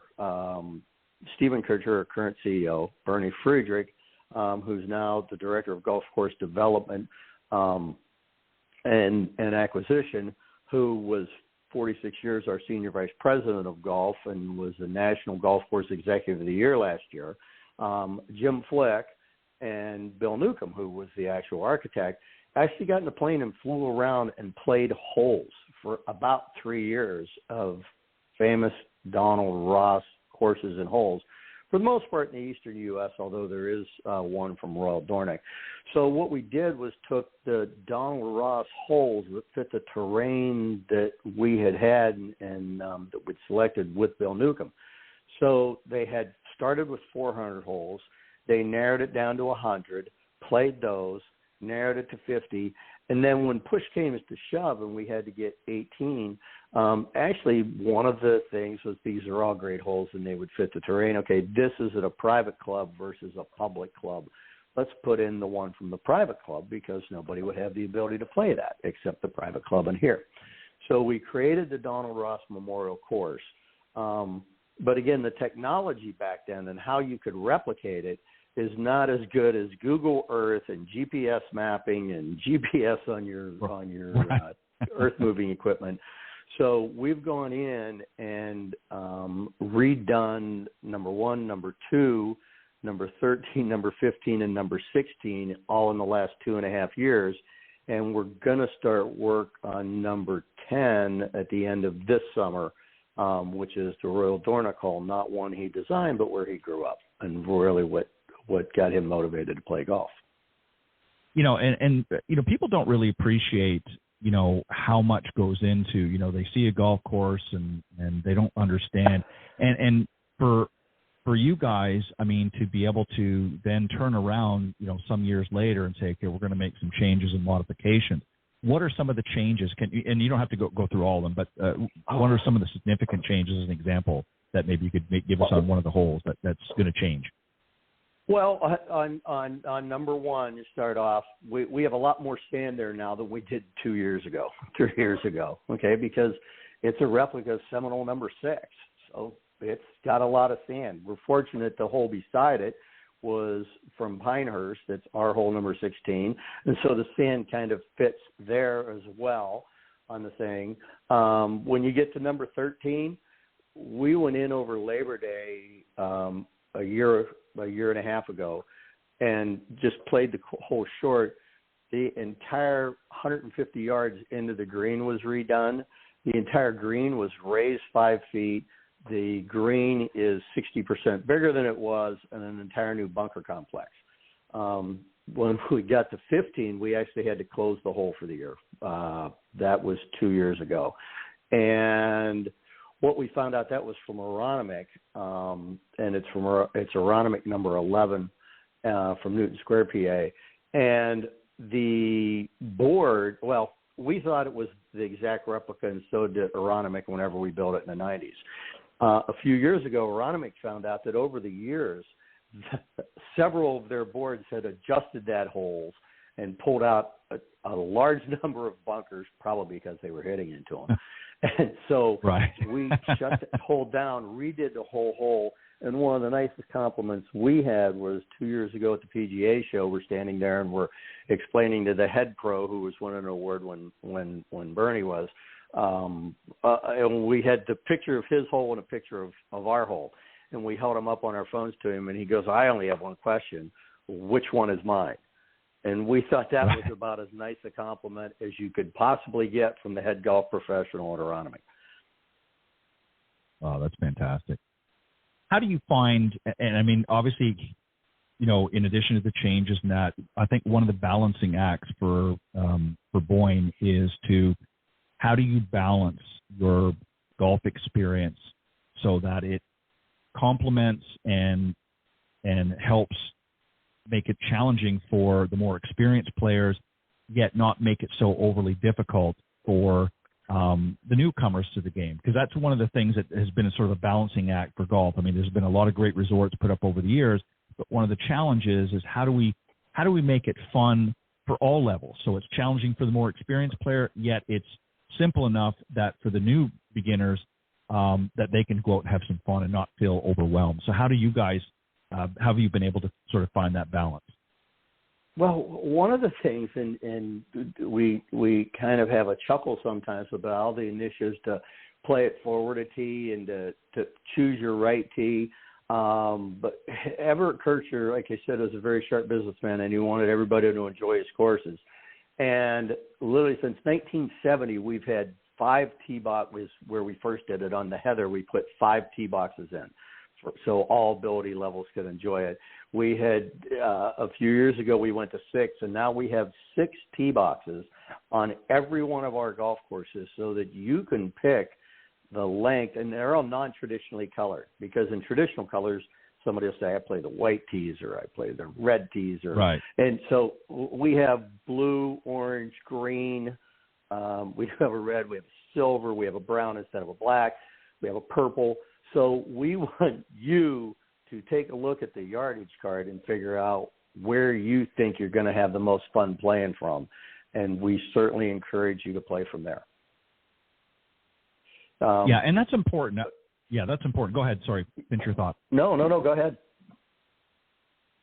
What I was going to say was it's extremely important. You know, as a teacher professional, you know, over the years, one of the challenges has been for players to, Nicklaus famously talked about how even he had to move up a tee box here and there just because he doesn't hit it as far as he used to. And I remember he had a campaign years ago where he talked about that. He said, play it forward. And he was trying to encourage, a lot of the amateurs out there to do just that. And I think it's important because, again, the one thing that you want is for anybody that comes to your location is you want them to go away feeling satisfied that, they had an overall good experience, not just with the whole property in general. Of course, that's the priority, but their golfing experience is one that they can talk about and say, hey, I had fun with, and it was challenging, but yet it was simple enough that for my game that I was able to walk away with sort of a feeling, hey, it didn't beat me down, in other words. And I think that's something that's very difficult, or has been very difficult for a number of years. So it's nice to hear that you guys have really been on top of that. How far in advance should somebody plan if they want to come up and see you guys? Let's say they want to come up in July or August and enjoy some of the great weather and obviously the great property and golf advantages. How far should in advance do you think that they should plan that trip? If they want the best opportunity to play exactly what they want and exactly when they want to play it, they should be thinking a year in advance. Okay. Wow. Now, because like for this summer, we have been actively selling summer 2024 since the 1st of June 2023. Now, right. As I said earlier, we have a lot of lodging on property. We have 3,000 beds. We can probably find a spot for you. But, if you want the best time to do it, the earlier you can do it, the better opportunities you have out there, and the prices are lower. This is one of the things that's really changed. I mean, the COVID really made golf popular. Everybody wanted to get out. It was an activity they could do.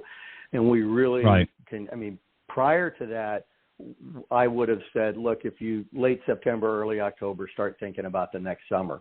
It's literally since then moved up another 120 days as to when you can start planning your golf. And, for us, to give your listeners an idea, we typically have, by the time we start opening courses in late April. By the middle of May, we have all 10 open, and we play golf through the middle of October, mid to late October. And typically for us, we are selling about 70% of last year's golf on reserve before we ever open a course. Wow. So there's still fantastic. availability, but it continues to move backwards. So, if the listeners still want something, we can try and, certainly get them something. The other thing that's really been a big change for us as far as who we attract, and, we had the stated goal 8 or 10 years ago of trying to take it more nationally. One of the things that really helped us was that it's not just a drive market destination anymore, which we had been for years. Right now, Traverse City, which is TVC Airport in Traverse City, is about an hour and 20 minutes from our courses, depending on which resort you go to. But now there are direct flights from 18 U.S. cities, Arizona, Texas, both Houston and Dallas. Florida has 4 Allegiant flying on 4 different airlines, but direct from Boston, from Newark, all of D.C., Atlanta, Charlotte, Denver has direct. So that we've really, where people come from to play our courses continues to morph dramatically because everybody wants to escape the heat of the South and enjoy all those great vistas and the great weather and the long days that we have. Wisconsin has great golf also. We said it's great, but they just put it on the wrong side of the lake. We have an extra hour of daylight. Right. That's a great point. And better sunset. And what's because we're looking at sunset over Lake Michigan. Well, and the other thing too is, what's interesting about Michigan is that the leaves begin to change actually before fall. They start to show a little bit earlier than what people might think. So, you're playing golf, as you said, sort of up to mid-October. So you can come, probably, I would assume, and quote me if I'm wrong, because it's been a while since I've been up in the Michigan area, but probably sometime late August, you're going to start to see the season change, and obviously when you get into September. So, that's something, obviously, unfortunately, Florida, we don't have. We've got some great golf down here, too, and a lot of great destinations, and we have winter golf, but you don't have the season change as you do, as beautiful in Michigan. So that's another great feature to I guess brag about, is that you can see a little bit of the season change up here in Michigan, right? Oh, for sure.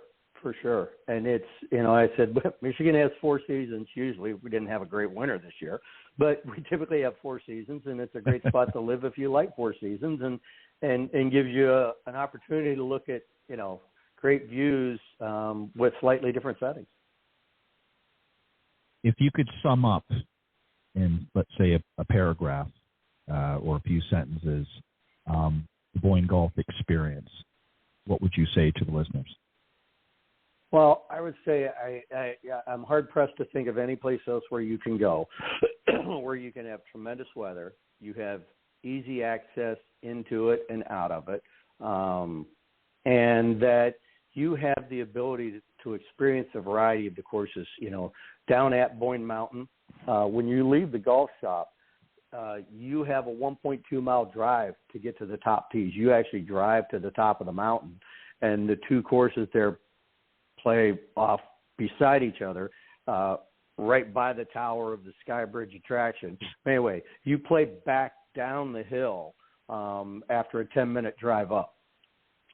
When you go to Bay Harbor, you've just left this resort 20 minutes ago. Now you're at Bay Harbor, and you are looking out over 145 miles of Lake Michigan to the shores of Wisconsin, which you can't see.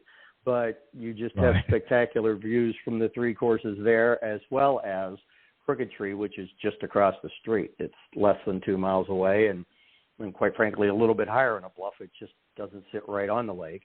And then, 20 minutes north, you get to the Highlands, and you've got your own little microcosm there of, we have a wetlands course. The original was built around a blueberry bog. The Moore course is another traditional parkland course. The Donald Ross Memorial sitting in the foothills of the mountain. And then the hills is very unique. It's a 9-mile cart path. It would take you 45 minutes just to drive the cart path. So that is about a 4.5-hour round. We're just over. But you drive through low production forest, and then you drive to the top of a ridge. And the top of this ridge is a 350-foot drop from tee to green, and you're looking at 4,000 acres of northern Michigan hardwoods that you can't see a building on. Wow. So the variety across that 25-mile drive to get to any of the 10 courses, or if you're in the middle, 15 miles either way, you just can't find that type of variety. And again, with this quality of golf, where we have courses that win awards, we have courses that are in the top 100 or 125. They all aren't, because we know that with 10 courses, they can't all win awards. But we don't change our standards that our superintendents have to meet. There's tons of things to do when you're off the course, but we know it's going to start golf-centric with a great golf experience, and then you can enjoy all the other activities in and around our resorts that truly make the northern Michigan vacation experience unique, and that's what keeps people coming back. And each of the resorts offers a uniquely different experience too, right? Which makes it even that much more exciting. So, if you came this year, you could have one experience. Next year, obviously the golf is going to be great wherever you go, but your lodging is a little bit different for each location. So you've got some different options depending on what your personal preferences are, so that it's a different experience. So you can come back each year and literally have a different experience each time, right? Oh, yeah. I mean, the Inn at Bay Harbor is kind of like a mini Del Coronado or a Mount Washington hotel. I mean, it's the red roof, white exterior, only it's 100 years newer, and it's sitting right on the lake. And then, Boyne Mountain is all about Bavaria. The look, the touch, the feel is all about the Austrian Alps or Swiss Alps. And then when you go to the Highlands, it was built around the theme of the Scottish Highlands, and right down to the longhorn, hairy Highlands cattle that we have as you drive in. Wow. Well, it's definitely a place to go for the listeners tuning into the show tonight. I definitely want to encourage you to certainly investigate, as Ken has mentioned. They're very, very busy, but there are some availability, so you want to do that. Where can the listeners go if they want to get more information, and if they want to reach out? What's the best website for them to go to, and then to take it from there? Okay. Well, if you're interested in golf, which is why we're here, it's just go to boynegolf.com. We keep it simple. We give you the ability to experience in the drop-down menu. Once you get there, you can see the 3 different resort properties. You can look at all the courses. You can look at the activities and the events that we have. There's a place to take you to the local chambers so you can see the local resort towns around each one of us. But what I say is go in and get a feel for Boyne Golf. And then if you just call the 800 number on the website, that'll take you right to a golf experience agent. And I say have the site up when you're doing it, because from there they can take you and, show you the courses, show you the rooms. Any questions you have, they can answer all if you're just on BoyneGolf.com and dial the 800 number that takes you right through to our golf guest experience agents. Fantastic. And you mentioned sometime in April you'll start opening up your 10 golf courses, correct? Yeah, the last weekend in April. So we start opening courses the last weekend in April, and within 3 weeks we have all 10 courses open. So definitely some time. So go to BoyneGolf.com and do as Ken suggested. Take a look and see what's there. There's a lot of information available, and then reach out through their 800 number and speak to one of their very talented and skilled representatives who will help guide and navigate you to where you want to go. Ken, thank you very much for coming on. It's been very interesting. I've been up the Michigan area over the years a number of times. Never been to Boyne, but I'm definitely I'm going to make a point of doing that because you got some great properties up there. I'm not going to ski though. I'm not coming up in the winter to ski. I've done my skiing downhill days are over. But I definitely like some water sports and some camping and all of that good stuff. So I may partake in some of that, but definitely want to challenge myself on some of the great golf courses there. But thank you very much for joining me tonight, and would love to have you come back anytime. Ted, thank you very much. Really appreciate it, and look forward to you coming up. All right. Sounds good. Ken, thank you very much, and you have a great weekend. Thank you.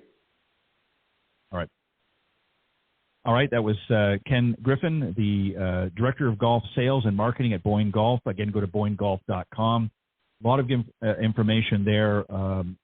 As he mentioned, they're doing some upgrades to some of the holes there on the Don Ross Memorial, and also the Dune Bray short course. They're still working on that, but hopefully some point later in the season they'll have that open and up and running. And I think from what I could see on the website, you'll see it when you go there. It looks like it's going to be an interesting, challenging short course, so definitely want to do that. Reach out to them, though, and if you've got a package in mind, or maybe you've been up there before and you want to, maybe it's been a few years and you want to go back again, go to BoyneGolf.com and reach out to their agents. They're happy to help and help you plan your trip up to the Michigan area. It's a beautiful area, and as Ken had mentioned as well, the weather is great in the summer. It's not as hot and steamy as it can get down here in the southeast part of the United States, so maybe that's where you want to go this summer for a special trip. And again, you can't beat it being right on Lake Michigan. So on that note, I want to thank everybody. Again, special thanks to John Hughes and Pete Buchanan for joining me on the Coach's Corner panel. Also a special thanks to my good friend and buddy Robert Kaufman, and also Josh Post from Golf Breaks by PGA Tour for joining me on the special travel segment. We'll be in 2 weeks' time. We'll have Robert and another special travel partner guest will be coming on that episode. So we'll do that. So next week it will just be the Coach's Corner and the regular interview guests. We're back to sort of the normal platform. So every couple of weeks we'll have that travel segment in there, and we're going to try to give you some tips as we move along. But if you want to book a trip, if you're a Golf Talk Live listener, or maybe you're a Golf Tips Magazine subscriber, happens to be listening to the show, and you want to book your trip, you can go to golfbreaks.com and search out. You can either call them or you can search yourself if you want to book the trip yourself. And if you enter or give them promo code GolfTips200, that's GolfTips200, that'll take $200 off your trip. So certainly some details.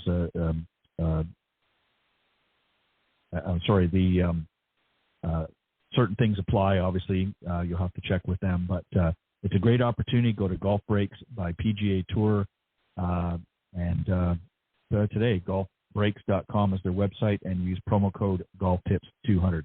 I want to thank everybody, and again, also a special thanks to Ken Griffin, Director of Golf Sales and Marketing at Boyne Golf. Thanks, guys, for joining me tonight. I will see you next week right here on Golf Talk Live. Thanks for joining us. We hope you enjoyed this week's broadcast of Golf Talk Live. We'd like to thank this week's Coach's Corner panel, and a special thank you to tonight's guest. Remember to join Ted every Thursday from 6 to 8 p.m. Central on Golf Talk Live. And be sure to follow Ted on Facebook, Twitter, and Instagram. If you're interested in being a guest on Golf Talk Live, send Ted an email at ted.golftalklive@gmail.com. This has been a production of the iGolf Sports Network.